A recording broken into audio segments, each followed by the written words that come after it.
Hello student, मैं शिव शर्मा से class में आपका स्वागत करता हूं। आज की मेरी टॉपिक कंप्यूटर में फ्यूचर स्किल्स से है। फ्यूचर स्किल्स जो कि ट्रिपल सी के सिलेबस के अकॉर्डिंग अगर देखा जाए तो ये लास्ट चैप्टर है। तो मैं बता देना चाहता हूं कि जो हमारे ट्रिपल सी के स्टूडेंट हैं उनके लिए लास्ट चैप्टर है, और बाकी जो कॉम्पिटिशन स्टूडेंट हैं, कॉम्पिटिशन क्लास के स्टूडेंट हैं, उनके लिए आगे भी वीडियो आती रहेंगी। तो वीडियो को कंटिन्यू देखते रहें। जो लास्ट चैप्टर है, इस लास्ट चैप्टर को हम कम से कम 2 से 3 वीडियो में कंप्लीट कराएंगे। तो 2 से 3 वीडियो में कंप्लीट होने के बाद में आपका ट्रिपल सी का पूरी तरह से सिलेबस समाप्त हो जाएगा। आइए देखते हैं कि आज की जो टॉपिक है वो कौन कौन से टॉपिक पढ़नी है और इस टॉपिक से कैसे क्वेश्चन आते हैं। देखिए, जैसा कि आपका लिखा है चैप्टर का नाम future skills and cyber security. तो साइबर सिक्योरिटी के बारे में थोड़ा बहुत हम पहले बता चुके हैं, आगे भी इसको बताएंगे, बट आज हम साइबर सिक्योरिटी के बारे में कोई डिस्कस नहीं करेंगे। हम सबसे पहले देखेंगे फ्यूचर स्किल्स क्या होता है। तो फ्यूचर स्किल्स, जैसा कि आप जानते हैं कि हमारे देश में लगभग 65% युवा हैं, और उन 65% युवाओं के अंदर कोई ना कोई योग्यता तो होगी ही। उस योग्यता को तराशने का जो वर्क है, उस योग्यता मतलब कि प्रत्येक इंसान के अंदर कोई ना कोई हुनर होता है। उसी हुनर को जो तराशा जाता है या उस हुनर को जो डेवलप किया जाता है, उसी को डेवलप करना ही फ्यूचर स्किल्स के अंतर्गत आता है। ऐसा करने का उद्देश्य कि जैसे कि बेरोजगारी बहुत ही ज़्यादा है अपने देश में, तो इस बेरोजगारी में जब व्यक्तियों के हुनर को डेवलप होगा तो खुद आत्मनिर्भर बन सकेंगे और अपने लिए जॉब हासिल कर सकेंगे। तो इसके बाद में हम आते हैं आपके जो इसके अंदर आपके टॉपिक आएगी, सबसे पहले वो देखेंगे क्या होती है इंटरनेट ऑफ थिंग्स।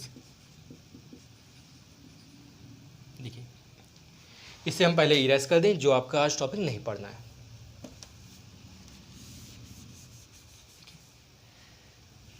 देखिए, ये इस चैप्टर का पहला टॉपिक है इंटरनेट ऑफ थिंग्स। इसको हम देखते हैं क्या होता है। इससे इसको शॉर्ट में क्या कहते हैं, IoT शॉर्ट में कहते हैं। अब इस इंटरनेट ऑफ थिंग्स में जैसे कि नाम से स्पष्ट हो रहा है, इंटरनेट तो आपको पता है कि यह सबसे बड़ा और लोकप्रिय नेटवर्क होता है। थिंग्स मतलब क्या होती है, चीज़ें। तो यहाँ पर थिंग्स को आप रिलेट करेंगे डिवाइसेस से। कौन से डिवाइसेस, नेटवर्क डिवाइसेस से होगा।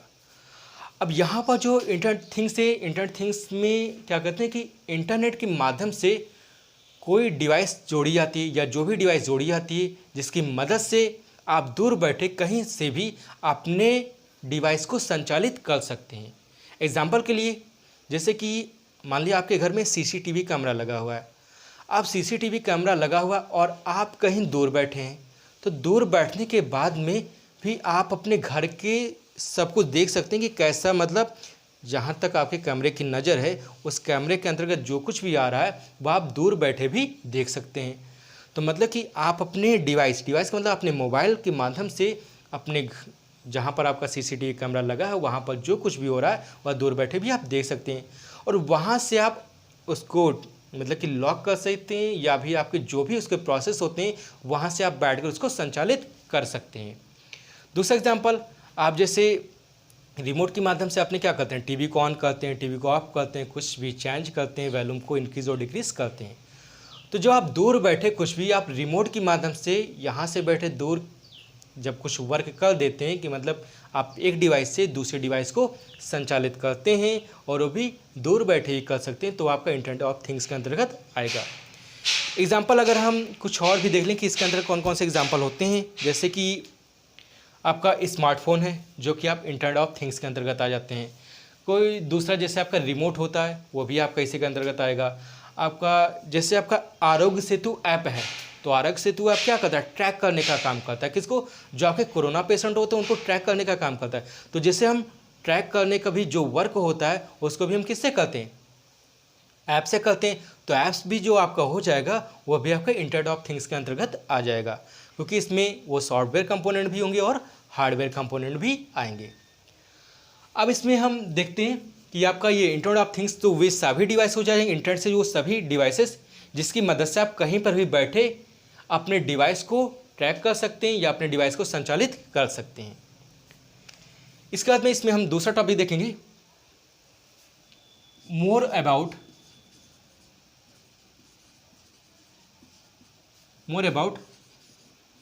Of IoT।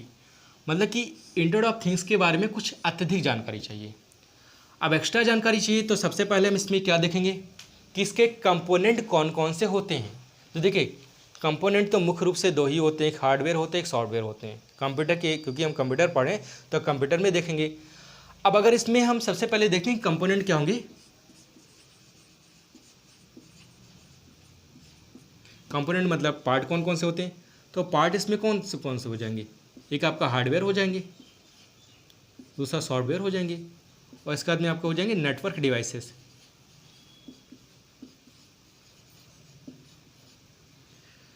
देखिए हार्डवेयर तो आपका जैसे आपका कंप्यूटर है तो कंप्यूटर के जितने भी पार्ट्स हैं, आपके कीबोर्ड हो गए, माउस हो गए, वो सब आपके हार्डवेयर कहलाते हैं। सॉफ्टवेयर जैसे कि मैंने आपको बता दिया आरोग्य सेतु ऐप है, या जो भी आप एप्लीकेशन या सॉफ्टवेयर इंस्टॉल करते हैं वो सब आपके सॉफ्टवेयर के अंतर्गत आ जाएंगे। नेटवर्क डिवाइसेस, अब नेटवर्क डिवाइसेस जो कि सबसे महत्वपूर्ण है, तो इसमें आपके जैसे आपका स्मार्टफोन हो जाते हैं, या स्मार्टफोन या आपके नेटवर्क डिवाइसेस जो मैंने आपको पढ़ा है, राउटर है, रिपीटर है, हब है, फिर आपका स्विच है, ये सब आपके क्या होते हैं, नेटवर्क डिवाइसेस।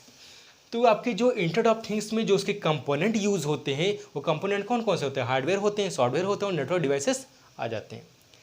इसके बाद में हम कौन कौन से तत्व यूज़ होते हैं, जैसे हम कह देते हैं कि जब उसको यूज़ होता है, ऐसा वर्क होता है जब हम किसी को ट्रैक करते हैं, मान लें किसी व्यक्ति को ट्रैक करना है कि कौन सा व्यक्ति कहाँ, उसकी लोकेशन को फाइंड करना है। तो लोकेशन को फाइंड करने के लिए, ट्रैक करने के लिए हमें किन चीज़ों की आवश्यकता होती है, क्या चीज़ होता है, या कौन कौन से तत्व होते हैं, कुल मिलाकर कितने लोग मिलकर के तब किसी व्यक्ति को फाइंड करते हैं। तो एक व्यक्ति भी मिलकर फाइंड कर सकता है। तो एलिमेंट्स उसमें कौन कौन से आते हैं, जैसे कोई उनसे मान लिया पीपल होते हैं, कोई व्यक्ति हो जाएगा वही तो फाइंड किया जाएगा। फिर उस पीपल के लिए क्या फाइंड करना है, कैसे कहाँ पर है, क्या कर रहा है, उसके लिए हमें उसका कोई डेटा चाहिए। तो हमने क्या कहा कि कोई पीपल हो गए, पीपल के बाद में उसका हमें डेटा चाहिए, और डेटा के लिए हमें कोई ना कोई जिससे फाइंड करना है, मान लिया मोबाइल से फाइंड करना है, तो हमने एक डिवाइस ले लिया। तो हमें एलिमेंट में क्या आ गए, कोई पीपल हो गए, कोई डेटा हो गए, डिवाइस हो गए, और देन हमने उसको प्रोसेस करना शुरू कर दिया। तो हमने इसमें क्या किया, इंटरनेट ऑफ थिंग्स देखिए शुरू से देख लेते हैं। जो इंटरनेट ऑफ थिंग्स था उसके अंदर हमने क्या बताया कि किसी को ट्रैक करना, दूर बैठे किसी अपने डिवाइस को संचालित करना, वो आपका इंटरनेट ऑफ थिंग्स के अंतर्गत आएगा। अब इसमें जो उसके बारे में कुछ एक्स्ट्रा जानते हैं, तो जैसे इसमें कौन से कंपोनेंट होते हैं, हार्डवेयर होते हैं, सॉफ्टवेयर होते हैं, और आपके नेटवर्क डिवाइसेस होते हैं। आफ्टर दैट उसमें जो तत्व होते हैं कि जब किसी को हम ट्रैक करते हैं तो ट्रैक करने के लिए कौन कौन से होते हैं, व्यक्ति होते हैं। फिर आपके कुछ डेटा होते हैं जिसके माध्यम से हमें डेटा कुछ तो मिलेगा ना, कि कहाँ से कहाँ करते हैं, डिवाइस होते हैं, और डिवाइस के बाद में उसके बाद में आपका प्रोसेस जो कि प्रक्रिया होती रहती है उसको प्रोसेस करते हैं। इसके बाद में आपको और क्या क्या चाहिए, जब हम कुछ और भी जानते हैं कि हमें इंटरनेट ऑफ थिंग्स से हम संचालित कर रहे हैं, कोई वर्क कर रहे हैं, तो उसके लिए और क्या क्या चाहिए। क्योंकि जब आप दूर बैठकर कुछ संचालित कर, जैसे आप टीवी से रिमोट को ऑन करते हैं, तो टीवी से रिमोट ऑन करते हैं तो उसके लिए क्या करते हैं, अरे रिमोट में सेल लगता है, रिमोट होता है, फिर आपकी टीवी चलती रहती है, तो ये सब चीज़ें तो चाहिए ना, कि क्या चाहिए। अब आप जब किसी व्यक्ति को फाइंड कर रहे हैं, ट्रैक कर रहे हैं, तो आपके पास में और क्या चाहिए, जैसे इंटरनेट की स्पीड हाई होनी चाहिए। तो हम एक और देख लेते हैं कि जैसे क्या हो चाहिए हमें, हाई स्पीड इंटरनेट।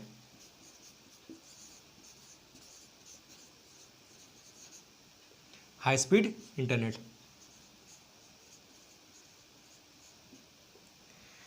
तो ये आपका ये पहला टॉपिक हो जाएगा। दूसरा ये दो चीज़ें चाहिए और ये तीन चाहिए। हाई स्पीड इंटरनेट हो गए, और क्या चाहिए हमें, WSN। WSN इसका पूरा नाम कहीं के एग्जाम में अक्सर पूछे जाते हैं कि WSN क्या होता है, wireless sensor network. Wireless sensor network. देखिए ट्रैक करना का वर्क होता है, जैसे सेंसर क्या होता है, सेंसर आप जानते हैं कि इसमें आर्टिफिशियल इंटेलिजेंस, जैसे कि आपका जो रोबोट वगैरह होता है उसमें सेंसर यूज़ किए जाते हैं, मोबाइल में भी रहते हैं, स्मार्टफोन जितने रहते हैं उन सब में भी सेंसर होते हैं, मेट्रो ट्रेन वगैरह जो रहती है, जो गेट वगैरह रहते हैं, तो सेंसर आप जानते हैं कि सेंसर क्या होता है।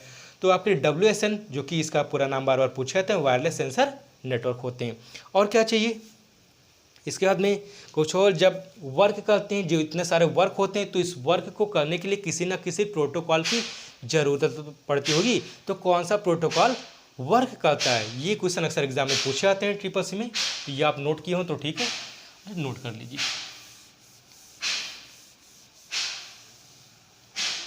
देखिए इसके बाद में आपका चौथे का में पांचवा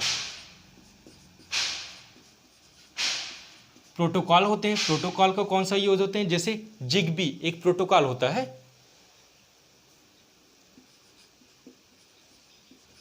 जिगबी ये एग्जाम में अक्सर पूछ लेते हैं कि हम इंटरनेट ऑफ थिंग्स में कौन सा प्रोटोकॉल यूज किया जाता है। तो ये आपके जिगबी होते हैं। इसका जो मेन यूज होता है उसको कहते हैं कि लाइट को जो कंज्यूम करता है, लाइट को कंज्यूम करने के पावर को कम कर देता है, मतलब कि कम कंज्यूम करता है। इलेक्ट्रिसिटी ज़्यादा होती है इसमें क्योंकि बहुत ही स्ट्रक्चर फैला हुआ रहता है, तो इलेक्ट्रिसिटी को कम कर देता है। क्या ये प्रोटोकॉल आपका जो जिगबी है, तो कंज्यूमिंग पावर क्या होता है, कम कर देता है,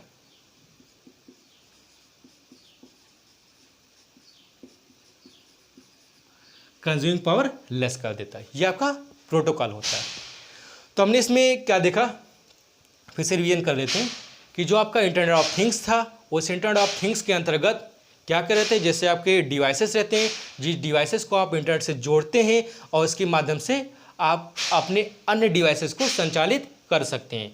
एग्जाम्पल के लिए मैंने आपको बताया, जैसे आप सीसीटीवी कैमरे वगैरह से आप क्या करते हैं, अपने सीसीटीवी कैमरे को ऑन कर सकते हैं, ऑफ कर सकते हैं, कहीं दूर बैठे भी ऐसा संचालित कर सकते हैं। रिमोट लॉगिन के माध्यम से, जैसे कहते हैं कि आपका कहीं कंप्यूटर दूर होता है और दूर के कंप्यूटर को आप अपने घर पर बैठकर वर्क कर सकते हैं, ये रिमोट लॉगिन की मदद से होगा, जो कि आपका इंटरनेट ऑफ थिंग्स के अंतर्गत ही आता है। अब इसके बाद में हम कुछ और भी जानते हैं कि इंटरनेट ऑफ थिंग्स में कौन कौन से कंपोनेंट होते हैं। तो हार्डवेयर होता है, सॉफ्टवेयर होता है, नेटवर्क डिवाइसेस होते हैं, जो कि मैंने आपको बताया।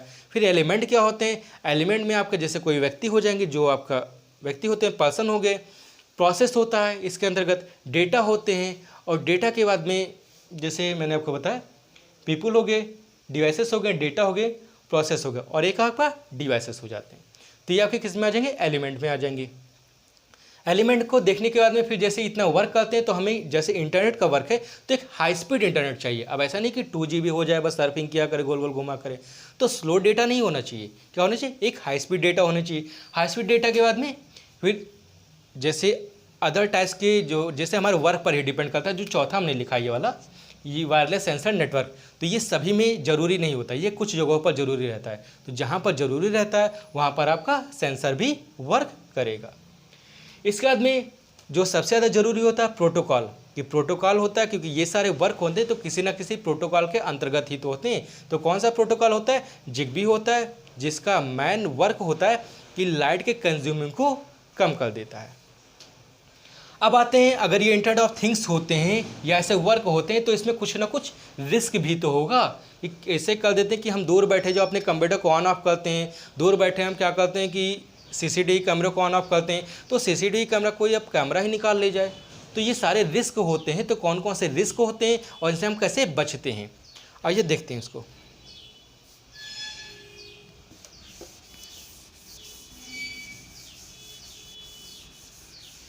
रिस्क के अंतर्गत जैसे सबसे पहले आपका हम कर देते हैं, देखिए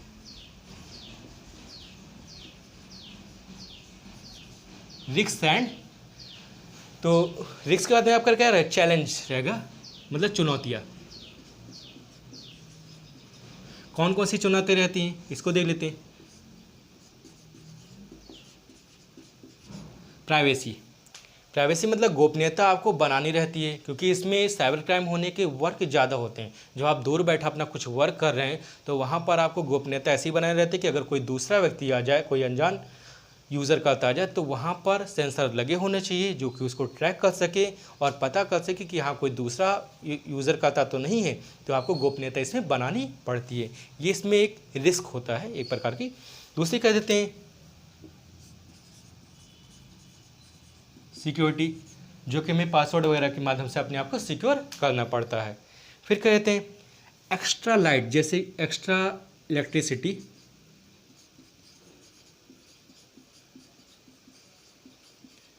एक्स्ट्रा इलेक्ट्रिसिटी कंज्यूमिंग।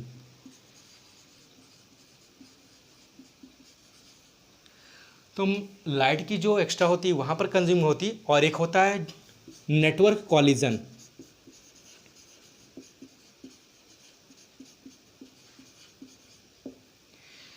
तो जब आप इंटरनेट ऑफ थिंग्स के अंतर्गत ये सारी समस्याएं क्रिएट होती हैं कि आपका नेटवर्क कॉलिजन, तो मतलब कि नेटवर्क का जो टकराव होता है, नेटवर्क की प्रॉब्लम होती, दूर बैठे रहेंगे तो नेटवर्क की प्रॉब्लम वगैरह क्रिएट होना स्वाभाविक है, नेटवर्क कॉलिजन होगा, लाइट वगैरह एक्स्ट्रा लगेगा, लाइट वगैरह की कंज्यूमिंग एक्स्ट्रा होगी, क्योंकि आप जब कोई कैमरा वगैरह लगा रहते तो हमेशा तो देखेंगे नहीं, वो फोकट में भी चलता रहेगा, ऐसा रहता है, तो आपकी लाइट की कंज्यूमिंग भी ज़्यादा होती है। सिक्योरिटी, सुरक्षा और गोपनीयता की दृष्टि से भी यह रिस्क होते हैं, जिसके अंदर आपकी चैलेंजेस होते हैं, जो कि आपका एक चुनौतियाँ भरा होता है। ये तो आपका इंटरनेट ऑफ थिंग्स के अंतर्गत आएगा। अब इसमें देखते हैं कुछ नेक्स्ट टॉपिक। देखिए, अगर थोड़ा नहीं समझ में आएगा तो आप कमेंट करके मुझे बता दें कि सर ये टॉपिक मुझे समझ में नहीं आई, जिससे कि मैं आपको दोबारा बता दूंगा उसको डिटेल में। और आप वीडियो को देखने के बाद थोड़ा बहुत आप बुक से भी पढ़ा करें, तो आपको कुछ ज़्यादा ही समझ में आएगा। Big data analysis. देखिए, हमने इंटरनेट ऑफ थिंग्स पढ़ लिया, अब इसकी ये दूसरी टॉपिक है big data analysis. Big data analysis क्या होते हैं? एग्जांपल के लिए, जैसे मान लो यूपी बोर्ड का रिजल्ट निकला। अब यूपी बोर्ड का रिजल्ट 2020 का निकला, 2020 में, लेकिन हम चाहते हैं कि हमारा 10 साल पहले किसी व्यक्ति का रिजल्ट देखना चाहें, तो 10 साल पहले व्यक्ति का रिजल्ट हम कैसे देख लेंगे? वह डेटा कहीं ना कहीं इकट्ठा रखा ही तो होगा। अब 10 साल पहले अगर डेटा को देखें तो 10 साल पहले का मतलब कि हम 2010 का 11, 12, 13, 14, 15, 16, 17, 18, 19, 20, मतलब कि 10 सालों का डेटा कितना ज़्यादा हो गया। और इस डेटा को कहीं ना कहीं किसी कंप्यूटर पर रखा होगा, तो क्या करते, सभी डेटा को स्टोर कर लिया गया है। अब स्टोर कर लिया गया तो इससे क्या फ़ायदा कि नुकसान? बहुत ज़्यादा फायदा, क्योंकि किसी भी व्यक्ति का अगर मार्कशीट खो जाए, रिजल्ट खो जाए, तो व्यक्ति को क्या होगा, वह आराम से अपना रिजल्ट या मार्कशीट आराम से फाइंड कर सकता है। अगर स्टोर करने की कैपेबिलिटी ना होती या हम स्टोर करने में असमर्थ होते, तब क्या होता, कहीं रजिस्टर वगैरह पर लिखा रहता है तो नुकसान तो हो जाता। तो जो डेटा को स्टोर करने की जो टेक्निक है वो आपका बिग डेटा एनालिसिस के अंतर्गत आएगा। अब कैसे टेक्निक, जैसे एग्जांपल के लिए कह दें कि पुलिस स्टेशन वगैरह में पुलिस के पास क्या होता है, अपराधियों का एक लिस्ट होता है कि कितने अपराधी शहर में हैं, किसके नाम पर कोई केस दर्ज है, किसके नाम पर कोई मुकदमा चल रहा है। ये क्या होता है, एक प्रकार की लिस्ट, उनके पास एक प्रकार का डेटा बना होता है। कचहरी वगैरह में किसके नाम पर कौन सी ज़मीन है, कब लिखाई गई, कौन उसमें गवाह बना, ये सब डेटा को क्या करते हैं, इकट्ठा रखे रहते हैं कि फ्यूचर में अगर कुछ भी प्रॉब्लम हो तो उसको डेटा को देखा जा सकता है। और यह डेटा किसी रजिस्टर की कॉपी में लिखना पॉसिबल भी नहीं है, इसको कंप्यूटर पर रखे रहते हैं, क्योंकि अगर रजिस्टर वगैरह में लिखें तब तो रजिस्टर ही लाते लाते थक जाएंगे। और लिख भी लिया मान लो किसी तरह से, और किसी व्यक्ति को सर्च करना हो तो कैसे सर्च करेंगे? और मान लिया सर्च भी कर लिया किसी तरह से, कहीं अगर वहाँ पर आग लग जाए या नुकसान हो जाए तो बहुत ही दिक्कत हो जाएगी।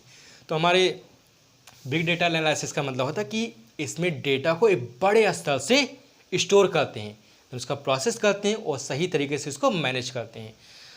आप इसमें दूसरा एग्जांपल कह दें कि जैसे स्कूल है, स्कूल में मान लो 2-4 हज़ार लड़के हैं, उन 2-4 हज़ार लड़कों का क्या करते हैं, रिकॉर्ड बना कर रखते हैं, रिकॉर्ड बनाते हैं। फिर कोई भी अगर ये पूछे कि फला नाम का स्टूडेंट कहाँ पर है, किस क्लास में है या क्या पढ़ता है, इसके पेरेंट्स का नाम क्या है, तो हमने क्या किया, अगर उसका डेटा रखे हैं तो फटाफट उसमें नाम डाला कंप्यूटर पर और वह हमने सर्च करके बता दिया कि ये स्टूडेंट यहाँ पर है। अब यूपी बोर्ड में जैसे आज सीबीएसई बोर्ड का रिजल्ट निकल रहा है, हम कहें कि कितने स्टूडेंट टोटल पार्टिसिपेट किए थे और उसमें मान लो बी नाम से कितने स्टूडेंट है टोटल, तो कहीं ना कहीं इसका डेटा है ना। तो कहने का मतलब है कि बड़े स्रोत पर डेटा को क्या कहते हैं, कलेक्ट करने की जो प्रक्रिया है वह बिग डेटा एनालिसिस के अंतर्गत आता है। आप कहते हैं इसकी एप्लीकेशन क्या है, हम डेटा को स्टोर करते हैं तो इससे फ़ायदा क्या होता है, क्यों हम इतने डेटा को स्टोर करें? तो सबसे बड़ा फ़ायदा खुद ही सोच लीजिए कि अगर हमारे पास सभी के रिकॉर्ड्स उपस्थित रहते हैं तो हम आसानी से क्या कर सकते हैं, देख सकते हैं, किसी को आसानी से ट्रैक कर सकते हैं, कुछ भी हम फाइंड कर सकते हैं बहुत आसानी से।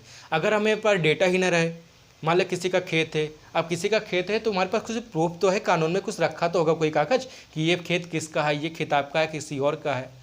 अब किसी का मार्कशीट है, अगर वह मार्कशीट खो जाए तो मार्कशीट खोने के बाद में उसको अगर रोल नंबर अपना पता रहता, नहीं भी पता रहता, फिर भी हो पता चल जाएगा कि आपने कौन से सन में पास किया है, वो आपको पता हो तो आपने क्या करते हैं, मार्कशीट अपने निकलवा सकते हैं। नहीं हार्ड कॉपी, तो हार्ड कॉपी भी मतलब आप प्रोसेस करेंगे तो हो जाएगा, तो सॉफ्ट कॉपी आप आसानी से तुरंत निकाल सकते हैं। अगर आपकी मार्कशीट वगैरह कुछ गायब हो जाती है तो। अब इसमें अगर आपसे कोई पूछे कि बिग डेटा एनालिसिस होता क्या है, इसको हम कहेंगे क्या और इसके अंतर्गत आपके क्या क्या आते हैं, तो आप सिंपल कह सकते हैं कि इसके अंदर विभिन्न स्रोतों से जो डेटा कलेक्ट करना होता है या स्टोर करना होता है और उसको देन प्रोसेस करना और सही तरह से उसको मैनेज करना ही बिग डेटा एनालिसिस कहलाता है। इसमें हम देखें कि आपके इसके कंपोनेंट क्या क्या होते हैं, मतलब कि इसका यूज़ क्या होते हैं और इसके या यूँ कह सकते हैं इसका एप्लीकेशन क्या है। तो एप्लीकेशन में हम कह सकते हैं कि इसमें जॉब अपॉर्चुनिटीज़ होते हैं,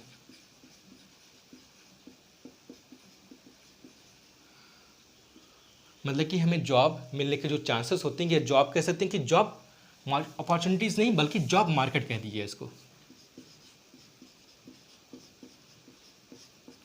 जॉब मार्केट। इसका में आपका हो जाएगा business,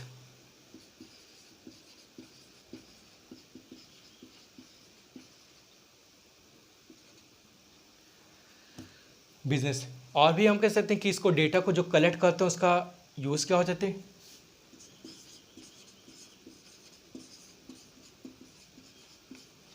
data science. Data science का मतलब ये हो जाएगा जैसे हमने मान लिया 2011 10-11 में जो जनगणना हुई थी, उस जनगणना के अकॉर्डिंग हम इतना दिमाग लगा सकते हैं कि हमारी जो जनसंख्या बढ़ी थी कितने दर से बढ़ी थी, तो अगर उस दर से बढ़ी थी तो 10 साल बाद कितनी जनसंख्या हो सकती है, ये एक अनुमान लगा लिया था। अगर हमें डेटा हमारे पास रहता है कि किस ज़िले में कितनी जनसंख्या थी और कितनी तेज़ी से ग्रोथ की थी, दिन 10 सालों बाद कितनी जनसंख्या हो जाएगी, तो लगभग क्या होता है अनुमान लगा लेते हैं। किससे? जब डेटा आपका कलेक्ट होता है तब। तो आपका डेटा साइंस उसके अंदर आ जाएंगे। एंड देन कर देते हैं इंडस्ट्रीज,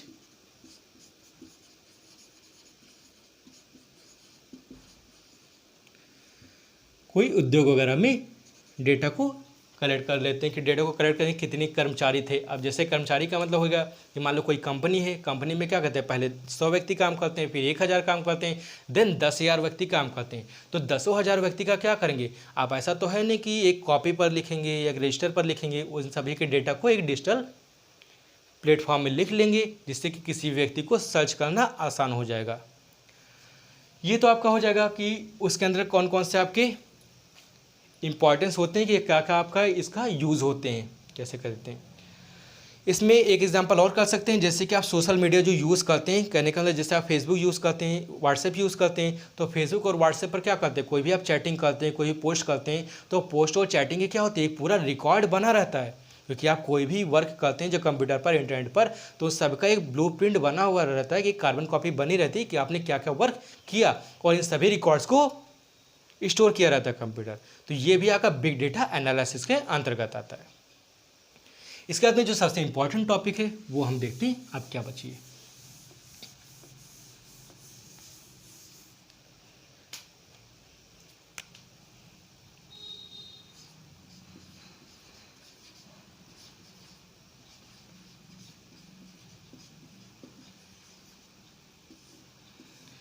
क्लाउड कंप्यूटिंग। देखिए क्लाउड कंप्यूटिंग बुक में अक्सर आप पढ़ेंगे तो आप समझ नहीं पाएंगे, क्योंकि ये बहुत ही बड़ा एक चैप्टर है, मतलब इस पर एक एक टॉपिक यहाँ पर लिखा है, लेकिन एक एक बुक पढ़नी पड़ती है, समझ लीजिए। तो क्लाउड कंप्यूटिंग हम छोटा सा और आसान एग्जांपल लेकर के बताएंगे कि ये होता क्या है। क्लाउड का मतलब ऐसा मत समझिए कि कोई बादल है और उस बादल में कोई कंप्यूटर है, ऐसा टॉपिक मत समझिएगा। तो क्लाउड कंप्यूटर में जैसे सोच लीजिए कि आप कहीं बाहर हैं, आपके पास मोबाइल नहीं है, और मोबाइल नहीं है, फिर आपको क्या करना है कि आपको इंटरनेट यूज़ करना है। अब इंटरनेट यूज़ करना है तो आप ऐसा थोड़ी ना करेंगे कि लाओ सिम खरीद लें और एक मोबाइल खरीद लें और इंटरनेट यूज़ कर लें, तो ऐसा तो नहीं करेंगे ना, क्योंकि आपको 1 घंटा इंटरनेट ही तो यूज़ करना है। अब 1 घंटा इंटरनेट यूज़ करना है तो सबसे अच्छा क्या होता है कि आप 20 रुपया दें, साइबर कैफ़े पर जाएँ, 20 रुपया दें उसे, और आप 1 घंटा आराम से यूज़ करके चले आएँ, और आपको कुछ करना पड़ा नहीं करना पड़ा। अब आप सोचें कि हमें यूज़ करना है, मान लो 1 हफ्ते यूज़ करना है, 1 हफ्ते यूज़ करना है 1-1 घंटा डेली, तो इसके लिए घर पर है, मान लो 1 हफ्ते आपको यूज़ करना है 1-1 घंटे डेली, आपके पास मोबाइल वगैरह नहीं है, तो आप कैसे यूज़ करेंगे। अब इसके लिए ये नहीं कि आप कंप्यूटर खरीदें, फिर कीबोर्ड लाएं, फिर माउस वगैरह लाएं, सब कुछ करें, तो ये आपके लिए एक एक्स्ट्रा कॉस्ट पड़ जाता है, मतलब कि महंगा हो जाता है, लागत आपकी ज़्यादा हो जाती है। क्या करने, सिर्फ 7 डेज़ इंटरनेट यूज़ करने के लिए आपको लागत बहुत ज़्यादा पड़ जाती है। लेकिन अगर आप इस लागत को कम करना चाहें तो आप क्या करें, साइबर कैफ़े पर जाएं, देन आप 20 रुपये में आप 1 घंटा आराम से करके चले आएँ। तो इसमें क्या होता है कि आप बहुत ही कम कॉस्ट में अपने वर्क को कर सकते हैं। तो जितना आपको वर्क है उतना आप आराम से कर सकते हैं। इसके बाद में फिर दूसरा, हम अगर दूसरा कह दें कि कोई एग्जांपल कर लें कैसे करते हैं। मान लिया आप कहीं पढ़ाई करने जा रहे हैं, पढ़ाई करने कहीं बाहर चले गए। अब बाहर गए, आपको पढ़ाई 1 साल पढ़ाई करना है बाहर। तो जब 1 साल पढ़ाई करने के लिए बाहर गए, फिर आपने वहाँ पर जब जाएंगे आप, तो कहीं तो आपको रहना ही पड़ेगा। तो रहने के लिए आप क्या करेंगे, कहीं किराए का रूम लेंगे या फिर कहीं आप नया घर बनवा कर रहेंगे। तो नया घर नहीं बल्कि आप किराए का रूम लेंगे, क्योंकि नया घर अगर बनवा लेंगे तो नया घर बनवाने से मतलब हमें 1 ही साल रहना है, देन हमें दूसरे साल कहीं और चले जाना है। तो हम 1 साल के लिए क्या नया घर बनवाएंगे? अरे नहीं, हम आराम से किराए का रूम ले लेंगे और आराम से 1 साल मतलब उसमें हम कर सकते हैं अपना वर्क, क्योंकि हमें जितना काम है सिर्फ हम उतना ही करेंगे, एक्स्ट्रा हम कुछ हमें कहने का मतलब कि हमें जितनी ज़रूरत है हम सिर्फ उतना ही करेंगे, हमें ज़्यादा नहीं चाहिए। अब चाहिए कि हमें 2 GB डेटा चाहिए या हमें 2 ही GB चाहिए कोई स्पेस, तो हम 4 GB लेकर के क्या करेंगे? अगर उसकी ज़रूरत है तभी तो हम लेंगे। अगर हमें 1 ही साल रहना है, कि ऐसा तो नहीं कि 20 साल रहना हो तब जाकर के हम एक नया घर बनवाएं। हमें 1 ही साल रहना है और 1 साल के लिए हम क्या करें, रेंट पर आराम से रह सकते हैं, ऐसा कर सकते हैं। तो आपको जैसे मैंने आपको बताया कि आप नेट यूज़ करना चाहते हैं, सिंपल सा आप साइबर कैफ़े पर जाएँ और आप यूज़ कर लिए, देन अपना काम हो जाएगा। उसके लिए आप ये नहीं कि आप मोबाइल ख़रीदें फिर ये इसको करें तब जा कर के आप नेट यूज़ करना शुरू करें। हाँ, आपको अगर लॉन्ग टाइम के लिए नेट यूज़ करना है, बहुत ही ज़्यादा समय के लिए, तब आप सारे डिवाइसेस वगैरह को कलेक्ट कर सकते हैं। इसके लिए जैसे हम कह देते हैं कि जैसे मान लो कोई कंपनी है, ध्यान से समझिएगा तभी आपको समझ में आएगा। जैसे मान लो कोई कंपनी है, अब उस कंपनी में कोई सॉफ्टवेयर की आवश्यकता हुई और वो सॉफ्टवेयर क्या हुआ कि सॉफ्टवेयर कोई कंपनी वाला बेच रहा है कि मेरे सॉफ्टवेयर ले लीजिए। तो किराए पर भी कुछ सॉफ्टवेयर आते हैं कि भैया 1 घंटे के लिए इस सॉफ्टवेयर को यूज़ करो तो इतना रुपया होगा, आप 10 घंटे के लिए यूज़ करो तो इतना रुपया होगा, और इकट्ठे खरीद लो तो इतना रुपया हो जाएगा मान लिया। अब हमें क्या है कि उस सॉफ्टवेयर को सिर्फ 1 घंटा यूज़ करना है, तो 1 घंटा खाली यूज़ करना है, तो हम उसको खरीदेंगे थोड़ी ना, सिर्फ क्या करते किराए पर अगर ले लेंगे तो 1 ही घंटा तो हमें काम है। जब 1 ही घंटा काम है तो हम उसको खरीदेंगे कैसे? जैसे मान लें कि अगर 1 आवर हम यूज़ करते हैं तो 1 आवर का हमसे कहते हैं कि मान लो 100 रुपया ले रहा है कि भैया आप सॉफ्टवेयर मेरा 1 घंटा यूज़ करेंगे तो आपको 100 रुपया देंगे। अगर उसको आप परचेज़ कर लेते हैं, अब उसको आप परचेज़ कर लेते हैं तो हम उसको कितना करेंगे? तो उसको कह दें कि मान लिया हम उसको 10,000 आप 100 रुपीज़ लेंगे।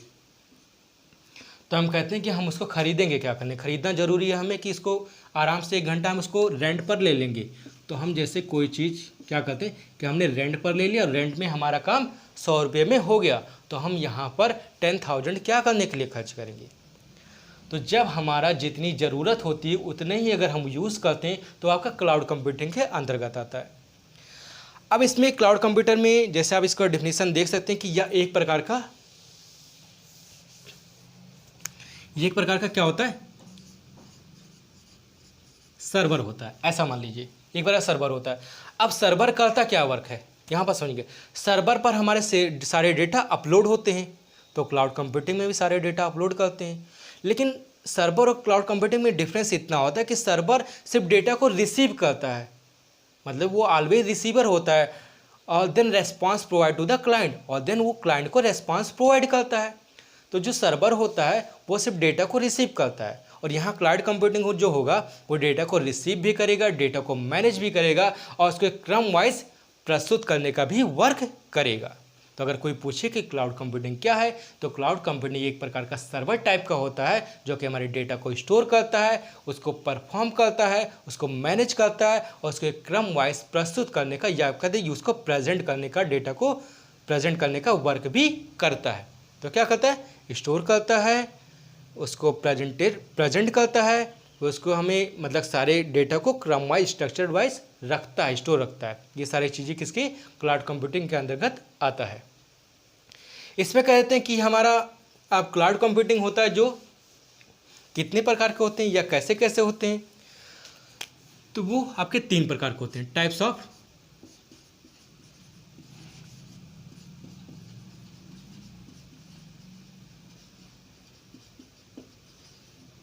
Cloud computing.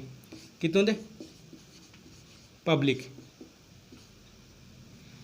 मतलब कि जितनी प्रकार के होते हैं वो 3 प्रकार के होते हैं, तो उसको आप जाने पब्लिक क्लाउड,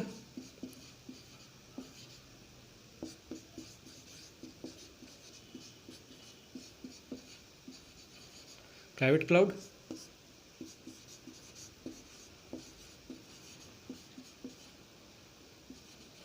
हाइब्रिड क्लाउड। तो पब्लिक जो सभी के लिए होता है, पब्लिक क्लाउड उसे कह देंगे। फिर आपके लिए जैसे कह देते हैं प्राइवेट क्लाउड, तो प्राइवेट क्लाउड जो कि व्यक्ति अपना खुद सर्वर खरीद लेता है, तो वहाँ पर वो अपनी गोपनीय तरीक़े से जिसको देना चाहे वो आपको उसको देता है, नहीं तो फिर वो अपने लिए सर्वर खरीद लेता है। एंड देन हाइब्रिड जो कि आपका पब्लिक और प्राइवेट दोनों कवर करता है, वो आपका हाइब्रिड क्लाउड कहलाएगा। अब इसका एग्जांपल अगर हम देखें कि ये हम जो डेटा स्टोर करते हैं तो किस तरह से स्टोर कर देते हैं, क्या करते हैं, तो एग्जांपल जैसे आप कह सकते हैं घरेलू डेटा स्टोर करते हैं, जैसे आपका गूगल ड्राइव हो गया, क्योंकि इंटरनेट पर अब ये ना कहीं कि पेन ड्राइव हो गया, क्योंकि पेन ड्राइव आपका इंटरनेट पर थोड़ी ना होता है, तो आपका गूगल ड्राइव होगा जो कि हम इंटरनेट पर अपने डेटा को सेव कर देते हैं। आ जाते हैं इस पर कि इससे बेनिफिट क्या है, क्लाउड कंप्यूटिंग से वर्क क्या होता है, इससे हम मतलब फ़ायदा क्या होता है, इसके एप्लीकेशन कौन कौन से रहते हैं, देखते हैं इसमें।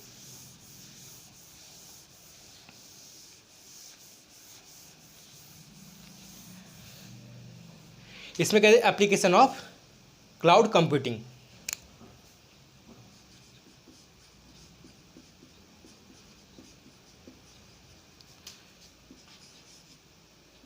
Application of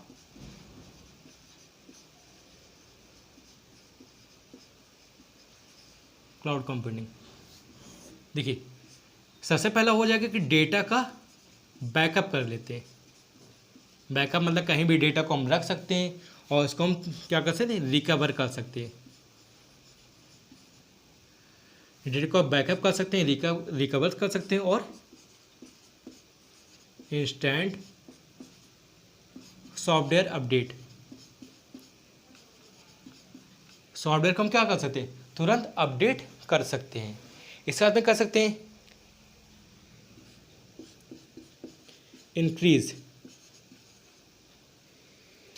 increase storage capacity,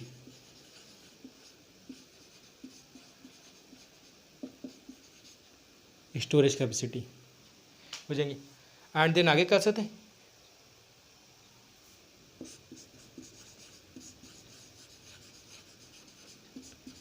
improve performance. देखिए इसको समझते हैं कैसे, जैसे कि हमने कह दिया कि आप डेटा को क्या कर सकते हैं, हमने कहा कि अपने डेटा एक प्रकार सर्वर टाइप का होता है, तो सर्वर टाइप का जैसे आप गूगल पर क्या कर सकते हैं, अपने डेटा को रखते हैं, तो डेटा का बैकअप भी रख सकते हैं कि बाय द वे आपका डेटा कहीं लॉस हो गया, कहीं कुछ हो गया, तो डेटा को कहीं ना कहीं इंटरनेट पर अगर सेव करेंगे तो आपका डेटा क्या होगा, बैकअप का उसको मतलब रख लेंगे तो उसको रिकवर भी कर सकते हैं। फिर आपका जैसे कहते हैं इंस्टेंट सॉफ्टवेयर अपडेटिंग, हम तुरंत क्या कर सकते हैं, अपने किसी भी सॉफ्टवेयर को अपडेट कर सकते हैं। ये हमने मुख्य पॉइंट लिखा है, इससे ज़्यादा भी इसकी एप्लीकेशन होते हैं। इनकी स्टोरेज कैपेसिटी, अब हमारे पास मान लीजिए स्पेस नहीं है, स्पेस ना होने का मतलब जैसे हमने कह दिया कि हमारे पास बहुत से मैसेज आ रहे हैं तो हम बाकी मैसेज भी रखना जरूरी है, उसको डिलीट नहीं कर सकते, बाकी हम कहाँ रखें, तो हमने कहा कि जैसे आप गूगल ड्राइव होता है वहाँ पर मैसेज को सेव कर देते हैं, अपने ज़्यादा सारे डेटा को उठाकर वहीं पर रख देंगे तो आपके पास स्पेस ही स्पेस हो जाएगा। इम्प्रूव परफॉर्मेंस, जब हम ऐसा सब करना जान जाएंगे तो हमारी जो बेहतर प्रदर्शन होना सुनिश्चित हो जाता है। ये तो आपका हो जाएगा क्लाउड कंप्यूटिंग। अब इसके बाद में आते हैं कुछ और टॉपिक जो कि आपका है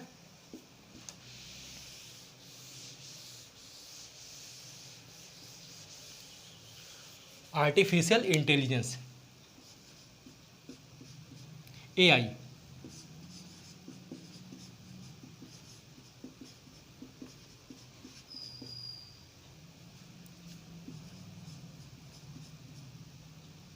इंटेलिजेंस,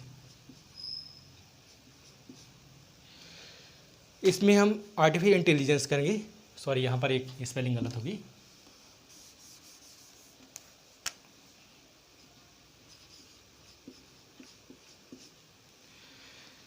देखिए आपने देखा है जैसे इस समय रोबोट वगैरह देखा, मतलब सुना है या देखा जो भी हो, तो रोबोट क्या करता है, एक प्रकार से इंसान की ही तरह वर्क करता है, इंसान की तरह वर्क करता है। जैसे आपने रजनीकांत और वो मूवी देखा होगा ऐश्वर्या राय वाली, तो उसमें जो रजनीकांत होता है एकदम से रोबोट होता है और वो रोबोट किस तरह होता है, एकदम इंसानों की ही तरह होता है। तो इसको जो आर्टिफिशियल इंटेलिजेंस है उसको आप समझें कि एक प्रकार का रोबोट होता है, मतलब कि एक मशीन होती है जिस मशीन के अंतर्गत इंसान की तरह बुद्धिमत्ता को विकसित किया जा सके। तो जब मशीन के अंदर इंसान की तरह बुद्धिमत्ता को विकसित करना ही आर्टिफिशियल इंटेलिजेंस कहलाता है। अब जिन्होंने इसको ये ऐसा वर्क कर रहे हैं, वो उनका नाम क्या है? John McCarthy. John McCarthy. तो आर्टिफिशियल इंटेलिजेंस के अंतर्गत की मशीन के अंदर इंसानों की तरह बुद्धिमत्ता को विकसित करना आर्टिफिशियल इंटेलिजेंस कहलाता है, जिसको करने का प्रयास जॉन मैकार्थी कर रहे हैं। जैसे हम कहते हैं कि सेंसर होता है, तो सेंसर आपका एक प्रकार आर्टिफिशियल इंटेलिजेंस की ही तरह वर्क करता है। जो रोबोट वगैरह होता है वो एक आर्टिफिशियल इंटेलिजेंस का ही एक एग्जाम्पल है, ये कह देंगे। इसके बाद में आएंगे आप, जो नेक्स्ट टॉपिक होगी वो आएगा VI। तो वीडियो काफ़ी लंबी हो जाएगी, इसलिए हम इस नेक्स्ट टॉपिक को हम अपने नेक्स्ट वीडियो में देखेंगे। ये आज मैंने बहुत दिन बाद कंप्यूटर का लेक्चर पढ़ाना शुरू किया है, तो आपको अगर कोई टॉपिक ना समझ में आई हो तो प्लीज़ आप कमेंट करके बताइएगा, जिसको कि मैं नेक्स्ट लेक्चर में उसका टॉपिक को फिर से बता दूंगा। So thanks for watching this video.